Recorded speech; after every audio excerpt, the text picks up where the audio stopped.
Bonjour, notre séance d'aujourd'hui est consacrée à une nouvelle leçon des activités scientifiques sous le titre La production de l'énergie électrique de la page 52 à la page 53, toujours dans le même manuel, la classe des sciences, la classe de la 6e année primaire. Maintenant, passons à notre page d'aujourd'hui, c'est la page 52. C'est la page 52. Nous commençons sous le titre « J'observe et je m'interroge ». Nous avons ici trois stations, la station éolienne, la station hydraulique, la station thermique. Pour ces trois stations, nous devons poser une question, pour formuler une question d'investigation. Donc, comment produire de l'énergie dans ces trois stations? La réponse, l'électricité peut être produite dans les stations éoliennes, hydrauliques et thermiques. Maintenant, je participe à l'investigation.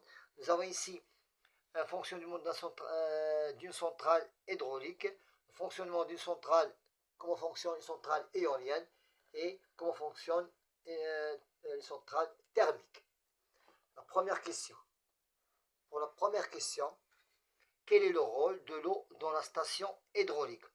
L'eau actionne les turbines,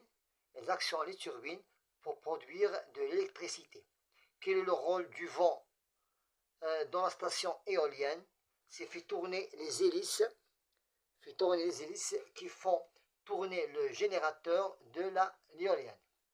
Quel est le rôle de la vapeur d'eau que vous avez ici? Quel est le rôle de la vapeur d'eau dans la station thermique? Elle entretient le mouvement de la rotation de la turbine. Et quel est le rôle maintenant de la turbine? C'est transformer l'énergie mécanique en énergie électrique. Pour la page 53, nous avons ici un texte à trous. Donc, nous allons compléter ce texte à l'aide de ces quatre expressions. Une centrale thermique qui produit l'électricité grâce à une source de chaleur.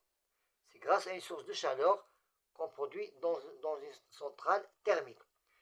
Une centrale hydraulique qui fonctionne grâce à la force de l'eau. Et pour la troisième centrale, dans une centrale éolienne, une turbine tourne grâce au mouvement du vent. La turbine entraîne un alternateur qui produit une énergie électrique. Je réavais ici mes acquis. Maintenant un schéma de la station hydraulique et les différents centres de cette station. Nous avons ici différents parties. Donc ce que vous voyez ici, c'est l'alternateur qui est à l'intérieur, l'alternateur. Et pour la deuxième flèche ici que vous voyez, c'est la centrale électrique.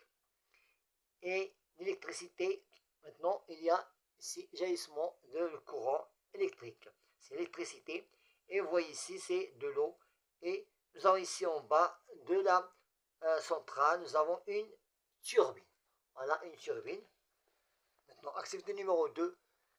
La dynamo sur la roue d'une bicyclette transforme l'énergie mécanique en énergie électrique grâce à l'alternateur. C'est le galet positionné sur le flanc du pneu qui entraîne la rotation.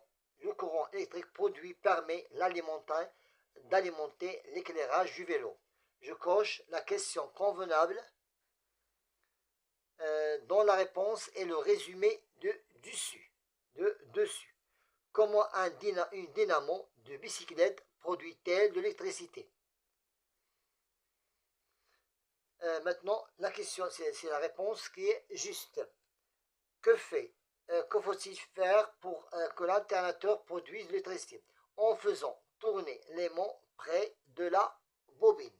Voilà, nous avons étudié ces deux pages de la leçon production de l'énergie électrique. Bon courage.